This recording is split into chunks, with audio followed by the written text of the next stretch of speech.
Let's get started.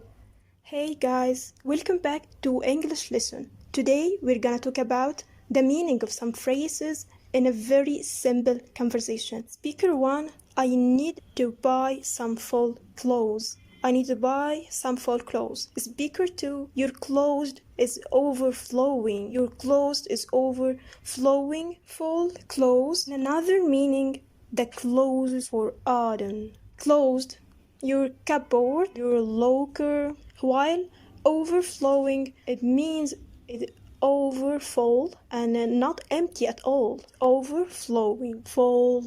Speaker 1 again, what's the matter? Speaker 2, I'm having a rough day. What's the matter? The same meaning, what's the problem? Or what's the difficulty with you? While rough day, it means a difficult day or complicated day, hard day, and so on.